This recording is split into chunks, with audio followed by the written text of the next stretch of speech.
All right, everyone, welcome to another edition of the Good Life Small Business Podcast. I'm your host, Brian Blakely, and today I am pleased to be joined by Mike Gilbreath, our Premier Eye Care here in Kearney. So, Mike, thanks for joining us. Yeah, thanks for having me. So let's get into it a little bit to get to know you a little bit better. What are some books that you are currently listening to or reading?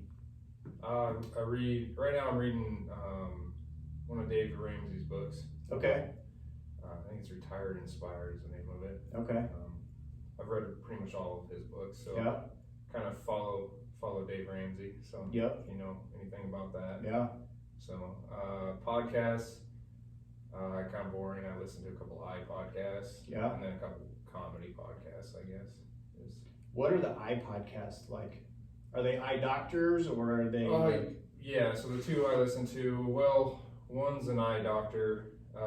He's the son of an eye doctor. He runs like the optical side of their practice. So he's really into sales and that sort of thing. Okay. Improving your optical. The other one I listened to was an eye doctor. Now he's a consultant. So he's a practice consultant. He's more of how to run your practice more profitably and more efficiently. So. Okay. So maybe not necessarily about the medical side, but more. Yeah, it's not necessarily. Side. Yeah, it's more business related than actual eye related, but it's put on by eye doctors for eye doctors. Yeah, you got to do both. So yep, might as well know that. Cool. Very good. Well, let's get into it a little bit. I've known you for 7-8 years now. Probably 10. Yeah, or even longer.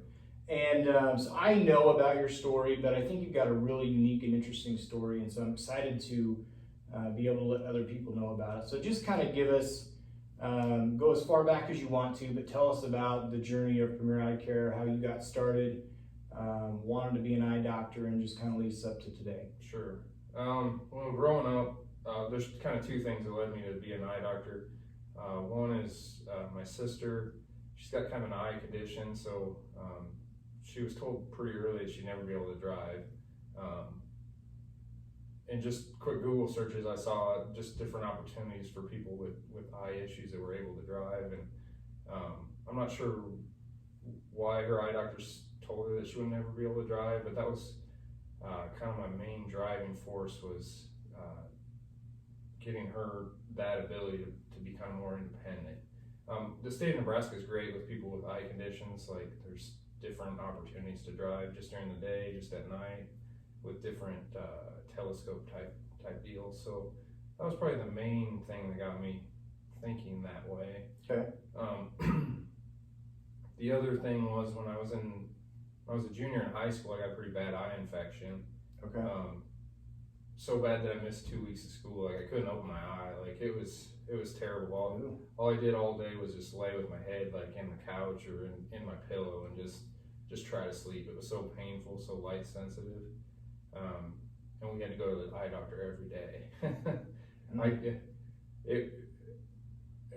It was probably, well, I saw my hometown eye doctor years later when I'm an eye doctor, and we kind of run into each other, and he didn't really remember me, but then I was like, well, I had that really bad eye infection, and I could just see it on his face. He was like, oh man, that was so absolutely terrible. He probably, if I had somebody come into my office like that, I'd probably lose sleep over it for a couple of days, just constantly wondering, are we doing the right thing? Should I send him somewhere else? But I've seen pictures of my scar, and it's horrendous from that. And if somebody came in with that, I think I'd just lose it. Is it rare? Like the infection that you had? I don't even know what it was. I don't think he ever knew what bacteria it was. Like I don't think then, especially in where I grew up, I don't think they had. In that time, I don't think they had as much things to do. I don't think they cultured them as much and that sort of thing. They didn't have as many antibiotics at that time. We have a lot more now, but I got it in the river. I didn't even wear contacts at the time. I think I got a piece of sand in there, and the sand kind of scratched me, and then whatever was in the river got in my eye. And so, I mean, it could have been about anything. Who knows what it could be? Yeah. Yeah. Very cool. So, what was the condition, if you don't mind sharing, what was the condition that your sister had? She's got optic atrophy, which is it's just a genetic defect. It's a pretty rare deal, but it really decreases your vision, your clarity of vision. Okay. So, not to get too far into it, but right. Okay. So those two things happen when you're in high school, and that's kind of what set the stage for you to become an eye doctor, to go to school for that. Pretty much. I mean, I was interested by it, but when I started college, I still tried to do something else. I was trying to be an accountant, and that just I'm a numbers guy, but it just in high school accounting was like my favorite class. Okay. In college, I don't know if it was just the classes or if it was just me having to learn the stuff more on my own, but it wasn't what I thought I should be doing. Got it. So you go to school, and did you settle here in Kearney right away? Did you work for another eye doctor before you started your own business? Yeah, so our last year of schooling, we go to 4 different rotations is what they call them. So they're 3-month stints at 4 different places. Two of mine, my last 2 were in Omaha. Okay. Kind of worked it out. So my wife had moved from Indiana, where I was going to school, to Omaha right as that last year was starting up. Okay. And so I had 3 months in Bloomington, Indiana, and then 3 months in Indianapolis. Okay. Then my last 2 were in Omaha, because that's where we thought we would end up. Sure. And so we had bought a house there. She had lived there that 6 months before I got there. Okay. And then I did those last 2 rotations, and then I started working in Omaha.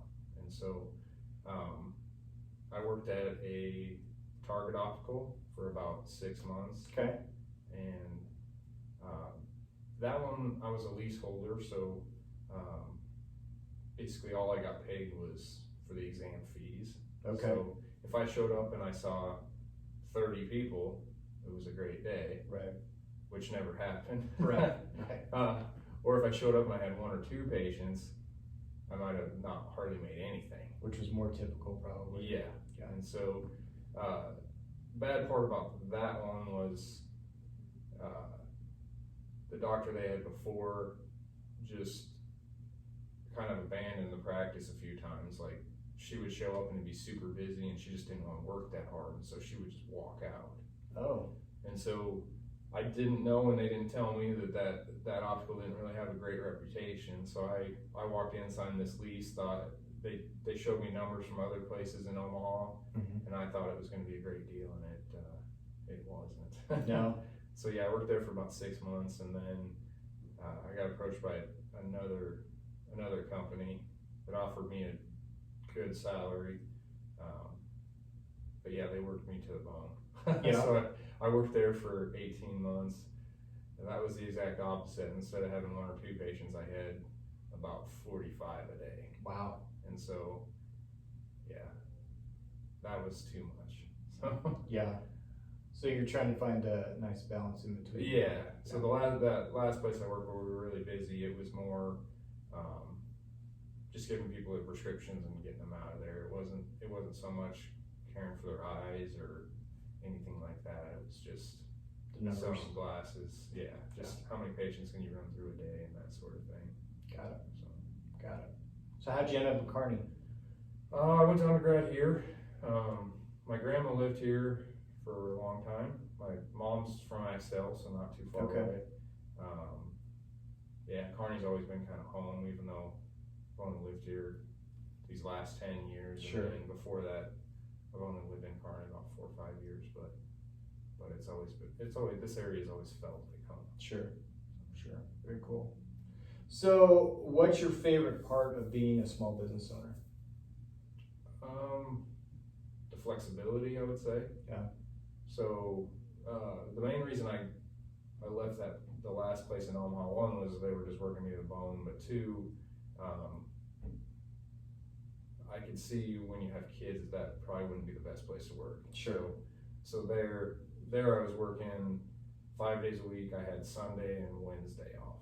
Okay. And so, and I'd leave for work at 8 o'clock and I wouldn't get home till 7.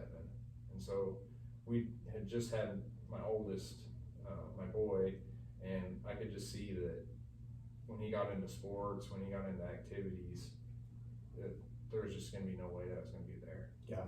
Cause I got 2 weeks off a year, but I had to take them in week stretches. Oh, wow. And so, cause they wouldn't shut down, they'd fly a doctor in that had a license for that area, and he would work that entire week. And so, wow. So yeah, I got 2 weeks off, but it was. You couldn't take a day here and a day there. Yeah, it wasn't, if my son had an activity, I had to take time off, I'm just stuck. Yeah. And so I could see that it wasn't gonna be what I wanted. So. Yeah, very cool. So, what was the decision like to open up your own? I mean, what went into that thought process? Was it basically just, hey, I want to have more time to be with family, or I want to, be more focused on patient care? Was a little bit of all of that? As you were working in Omaha, had you kind of thought, well, maybe I'd like to open up my own practice, and kind of started to think about that more? I think all along I wanted to start my own practice or have my own practice. Before we opened up, I actually looked at a couple practices that were for sale, not in Kearney, but one in Gothenburg and then one in Lincoln, and both of them were they just weren't what I wanted. Sure. And so I was going to end up, same amount of money that was going to cost me to start up was going to be the same amount of money that I would purchase those 2 practices for. Okay. And they were just not in the shape I wanted. They didn't have the equipment I wanted. It just didn't seem like, I was basically going to start from scratch in those 2 places. And Gothenburg's a nice town. We probably would have enjoyed living there as well. Mm-hmm. But Lincoln, I don't know if we would have enjoyed that quite as much. Yeah. But yeah, I can't remember what your question was. No, that's good. I can't remember. Talk a little bit about the dynamics of, because really you're the one who's seeing patients. Mm-hmm. You're, as far as the doctor that's here right now since you started. Yep. But kind of talk about the dynamic of, and your practice has grown to where, we were talking before I hit record, and it's days are busy. Yep. Every day. Yep. But just talk about the dynamic of, you said you're a numbers guy, you like the accounting side of it, but you've also got to be, the doctor who sees patients. Sure. Just talk about kind of that balancing act of running the business, but also, working your trade and being the eye doctor. How difficult is that? It's time consuming. Yeah. I guess, especially at the beginning when you're not really sure what you're doing. Yeah. They teach a lot of things in school to be an eye doctor, but they don't really teach you anything to run a practice. Yeah. I think we had one class over practice management. Really? So just a 3-hour class. And I would say what we learned in that wasn't very practical. Yeah, it doesn't seem like enough. But yeah, it especially at the beginning, there was a lot of evenings trying to figure stuff out. Yep. Do accounting, make sure that everything's in line with where it needs to be. Especially at the beginning, any small business, I'm sure. Well, unless you're fortunate, the cash flow isn't as good as what maybe the banks tell you, or maybe you work out in your head, and so there's a lot of trying to figure out how to line up the bills with what the money's coming in, so that everybody's happy, and it's just an interesting. Yeah. I'd never talk anybody out of being a small business owner, but there's a lot of long nights, a lot of restless nights where it's a little tougher than what it seems like it should be. Yeah. So. Have you enjoyed the journey though? Yeah. Yeah. It has its days. Well, yeah. I enjoy it now. Yeah. In the process, in the process, it's interesting. I'm sure you went through the same stuff, but there were plenty of days where if somebody would have came in and said, "Hey, I'll pay you this much," that equals what I owe, I would have been probably out the door. Yeah. But would I change anything? Probably not. Yeah. Made a lot of mistakes on the way. That's how you learn. Yeah. Yeah. That's the only way to learn, I think. Yeah. But yeah, I wouldn't change a thing. As far as telling people about a small business, I think it's for a lot of people. I don't think it's for a lot of people as well. I would agree with that. Yeah, so you and I when did you open? September of 2011. Okay, so, and I went out as an independent agent in February of 2012. Mm-hmm. So our timeline, ours is pretty similar. And so just kind of when we got to know each other, you were about not quite a year in, and I was only 6 about, months. I was not even that far in. So I related to your story a lot, just from the struggle when you're starting out, when you're doing it on your own, all of that stuff. I related to what you had going on. So, what's one thing you wish you were better at with all the balls that you have to juggle? What's one thing you wish you were better at?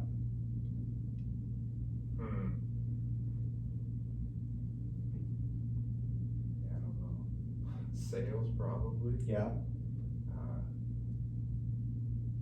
That's the two podcasts I listen to. They're real big on sales. Yeah. And that sort of thing.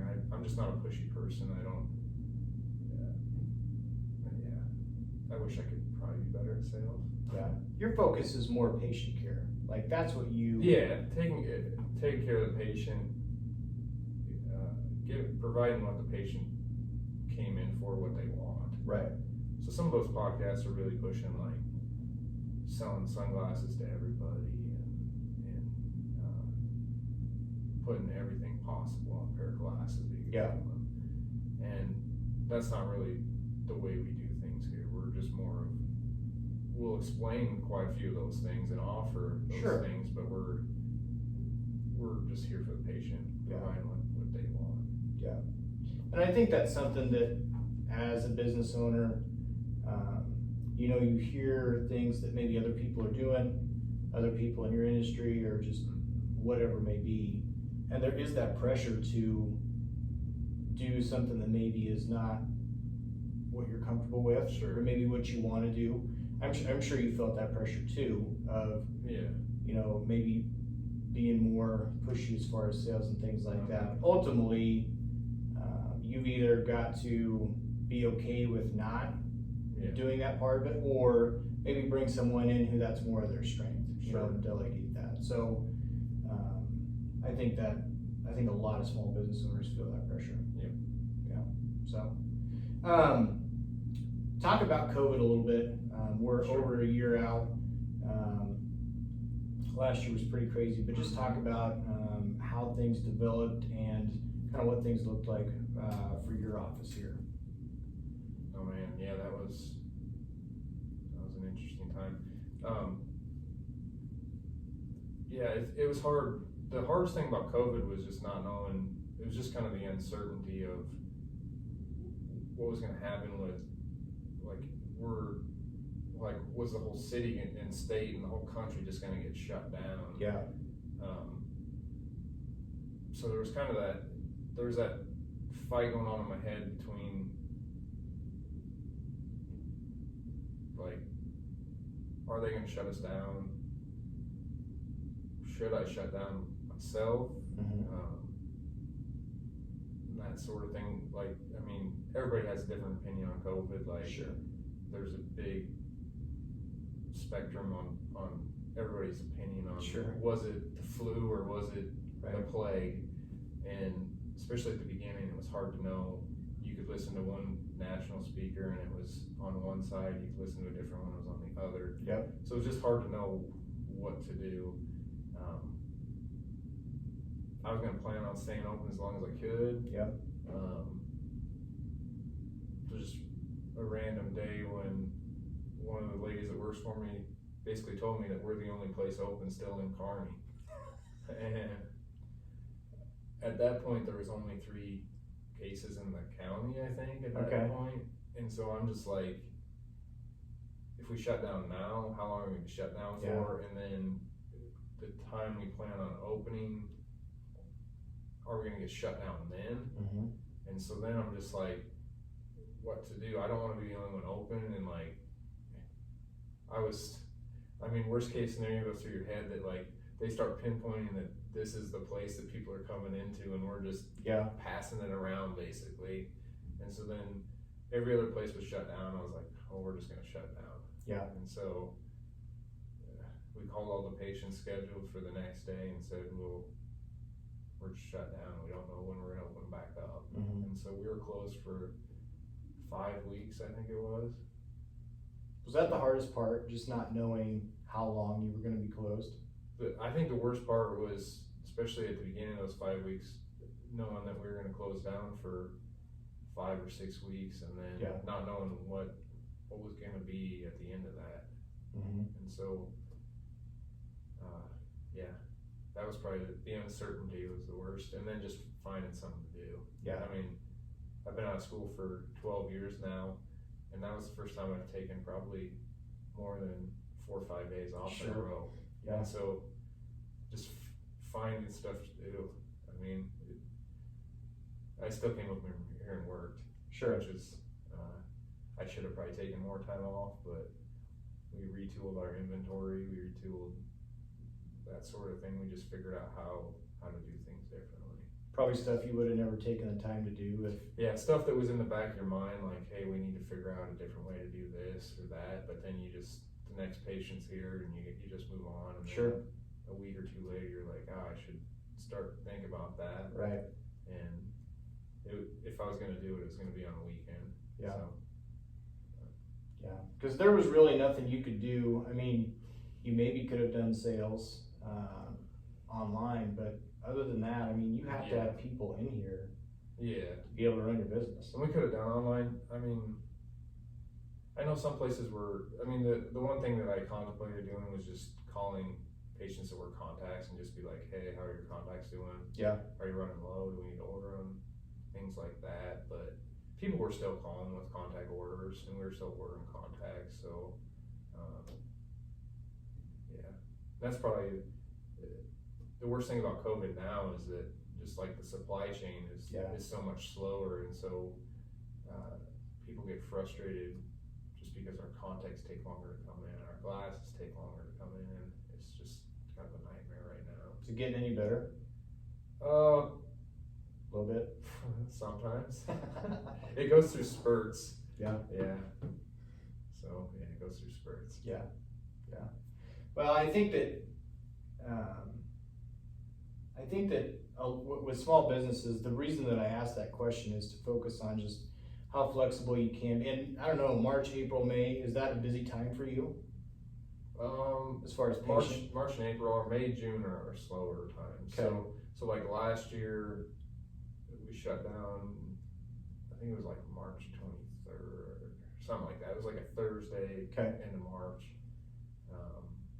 April's usually fairly busy, but then May and June are slow. And so we opened back up, like, it was May 2nd or May 4th, something like that. Mm-hmm. So that's kind of our slower time of year, but then we were just slammed at that time. So we were closed for 5 weeks, but I think we made up for most of it. Yeah. Especially in May and June, just because that's typically slower, but it was busier. Yeah. And it was probably May and June were probably close to our busier months of the year last year. Yeah. So good. And that was the worst thing about COVID too, is like, you just kind of wonder, are people gonna want to come back in? Like, even if we're open and seeing patients, like, are people gonna want to come in? Like, and that's that whole spectrum thing. You don't know, some people didn't leave their house for 6 months, and other people didn't hardly stay in their house. And so, it was hard to know what was going to be here when the time was up. It's so, you can plan for a slow period in your business. You can plan for, even, you've got insurance for things like, something bad happening as far as within the business. But that was the other thing about COVID is nobody had any answers. Nobody knew when you'd be able to open back up, and it varied state, county, all over. There's just so much uncertainty. So if you could go back 10 years ago and give yourself some advice, would there be anything that you would tell yourself to maybe do differently, or would you just kind of let things go as they have? Oh man. I don't know. That's kind of like the whole Back to the Future thing, isn't it? Like if you change something, will it end up in the same spot? Right. I'd probably just leave it. I'd probably leave it. So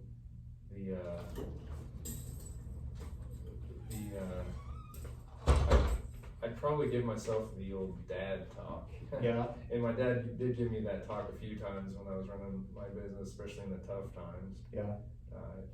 My mom and my dad were kind of the ones I leaned on. Yep. And I'd probably just give myself the same talk that he probably gave me 2 or 3 times in there. Put your head down and keep after it. Yep. That it'll all work out. Yeah. Easy to say now. It's very easy to say now. Yeah. So someone comes to you and they say, Mike, I want to start a small business, whether it's your kids or a friend, or someone says, what advice would you give me? What's one thing that you would tell them? It's never as bad as it seems. Yeah. And it's never as good as it seems at the time. Yep. I mean, it's kind of a roller coaster. I mean, there's some days where you're like, man, we finally done it. Yeah. And then you come in the next week and you're like, oh man, what am I gonna do? Yeah. And that'd be my biggest thing. It's never as good or as bad as it is at the time. So. Awesome. Cool. All right. So how can we find out more about you? Give us address, phone number, Facebook, website. We're 218 West 42nd Street in Kearney. Okay. By Eileen's Cookies, Mom and Dad's Barbecue. Okay. We got a website. It is, I think you can just search Google for Premier Eye Care. Okay. Our website, I can't even tell you what exactly it is. Just Google it. Yeah, phone number is 308-455-1283. Okay. Got it. Well, thanks so much. I appreciate you taking the time. I know you're busy, but I think you have a really great story, and it's been fun to kind of have someone to go alongside with me. Even though we're completely different industries, our journey is kind of followed the same path a little bit, and so it's been fun to kind of watch you grow your practice and do good things. So thanks so much for joining us. Yeah, thank you.